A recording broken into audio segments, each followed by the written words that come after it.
Here are solutions to homework set number 9 for ECE 341. This homework looks at Weibull distributions and the central limit theorem. And got the semester wrong, it's summer 24. So the first problem is given a resistor circuit, find the CDF for the voltages. So this was an instrumentation amplifier. I've got two resistors like this, R1, R2, R3, R4. I've got negative feedback, like so. This goes to ground. If each of these varies, what's the output at Y? And this is 3 volts and 2 volts, A and B. Well, you can find the equation for Y in terms of the resistors. We did that on a previous homework problem. If I pick a random value of R plus or minus 5%, and repeat 1,000 times in a Monte Carlo simulation, sort the data, I get the CDF. So this is what the CDF looks like for Y, for the voltage, pretty much between 3.6 and 4.3 volts. Find the PDF. Well, this is where a Weibull distribution is really useful. The Weibull has no theoretical underpinnings. It's just able to curve fit just about anything. So here's some data. I don't really know what kind of distribution that is, so let's use a Weibull distribution. With a Weibull distribution, I'll take the data and save it in a file called volts, or homework 9, completely original name. So there's the voltage, there's the probability. So when I go into this function, I can pull up that data. When I load homework set 9, that brings in volts and P.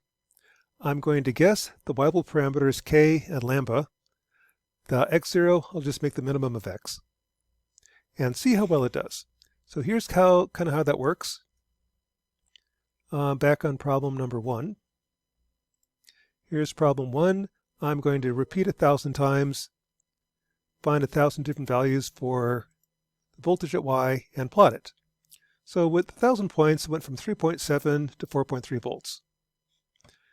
Okay, so let's come up with a curve fit. Here's my Weibull function. I'm going to pass parameters K and lambda. Then in MATLAB, I can guess. Let's try 1 and 2. Okay, that wasn't very good. Let's try K is 3. Okay, that wasn't very good.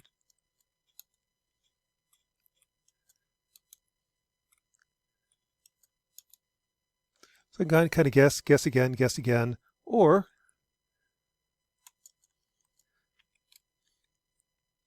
CE is fmin search.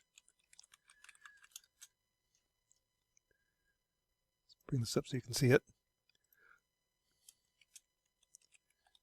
I want to minimize this function, and my initial guess is 1 and 2. Do the best you can. So fmin search tries to curve fit, and it does a really good job.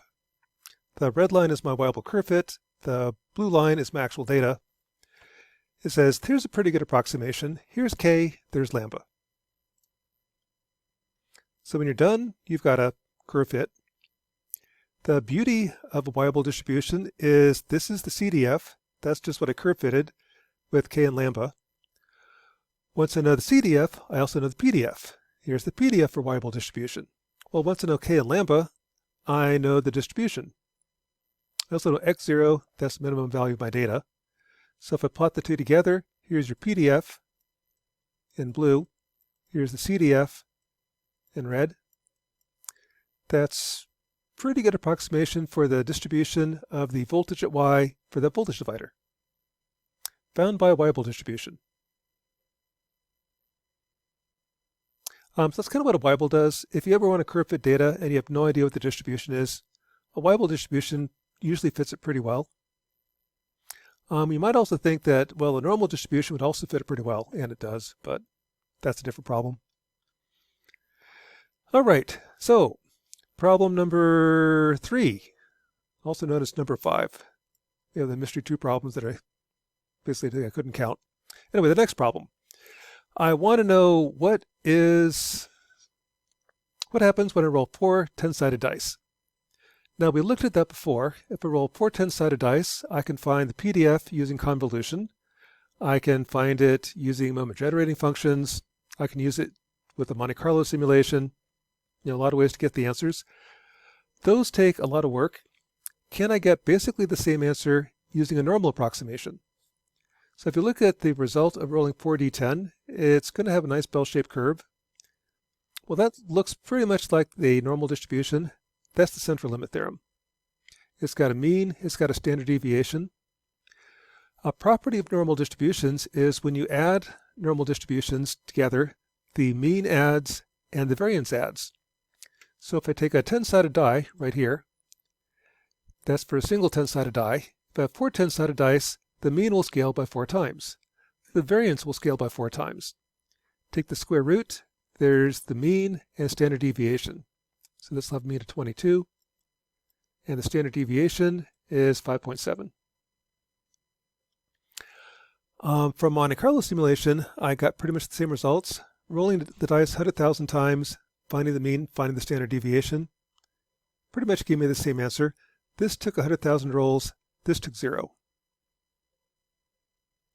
Once I know the normal distribution, I can find the 90% confidence interval. From a normal table, if we go left and right 1.64485, let's basically take a normal table, find out where the tail is 5%, that's your z-score. What the z-score tells you, if I go that far left and right of the mean, I'll capture 95% of the area. So take the mean minus 1.6 standard deviations, mean plus 1.6 standard deviations. And what that did is, here's the mean, here's minus, here's plus. This area is 90%. And my two tails are 5%.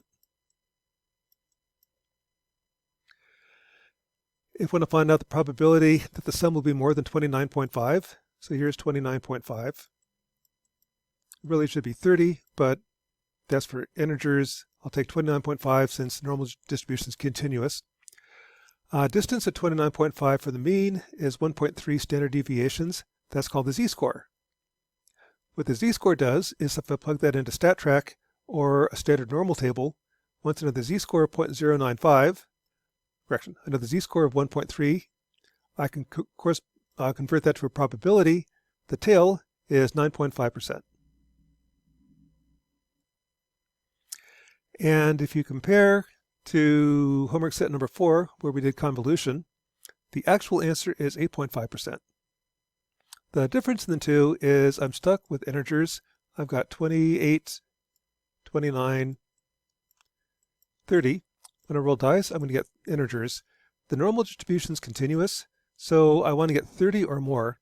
So where do I draw the line? Do I draw it at 29.1, 29.5, 29.9? At 29.5, I get an area of 9.5%. A little bit off, but that's just because I'm not really sure exactly where to draw the line here. As the number of dice gets larger and larger, or I get more of a continuous distribution, this is more accurate. Okay, so that worked out pretty well. Let's try another example. Let's do I think this is a ice storm spell.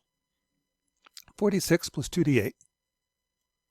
Well, if I do a normal approximation, I know the mean of a 6-sided die, the mean of an 8-sided die, weight them, add them up, I should get 23. I know the variance of a 6-sided die, I know the variance of an 8-sided die. Add them all up, I should get a variance of 22, take the square root, there's the standard deviation. That's pretty much the same thing I got on homework set number 4 using Monte Carlo with 100,000 die rolls, except this took 0. With the normal approximation, I can then say, what's the 90% confidence interval? 5% tails, meaning 90% in the middle. I need to go left and right 1.6 standard deviations. So 90% of the time, I'll do between 15.2 and 30.7 damage. If I want to find the probability the dice will be more than 29.5, is find the z-score. How far is 29.5 from the mean in terms of standard deviations? The z-score is 1.38. Go to a normal table and convert that to a probability. I get 8.5%. If I go back to homework set number 4, I get the same mean, same variance, same standard deviation, and almost the same probability. But this is with 100,000 die rolls. Actually, this is with convolution versus normal approximation. Convolution took a lot of work. This is a whole lot easier. Finally, problem number 7. Roll a 4, 6, 8, 10, 12-sided die, add them up, what do you get? Well, we did that before using convolution, did that before using Monte Carlo. Here I can get the same answer using a normal approximation. Again, the means will add, so you should get 22.5. The variances add. The variance should be 29.58. Take the square root, standard deviation 5.43. What that tells you is the 90% confidence interval is the mean plus or minus 1.64 standard deviations, or I should get numbers between 13 and 31 90% of the time. Probability of getting more than 29.5 is find out how far is 29.5 from the mean in terms of standard deviations. That's the z-score. Once you get the z-score, I can convert that to a probability. Go to a normal table or a stat track and find out what probability corresponds to a z-score of 1.27, and you get 9.9%. That's the area of the tail. And that's basically the same odds we got before using convolution. So that's homework set number 9. Basically, the Weibull distribution is pretty useful. Curve fits anything. The central limit theorem says that given a problem, if you have more than 3 or 4 dice, I can approximate the distribution with a normal distribution and get really good answers. Advantage being is I don't have to do convolution. I don't have to roll the dice 100,000 times. I can tell you what the answer is with just a little bit of calculations. That's homework set number 9 for 341.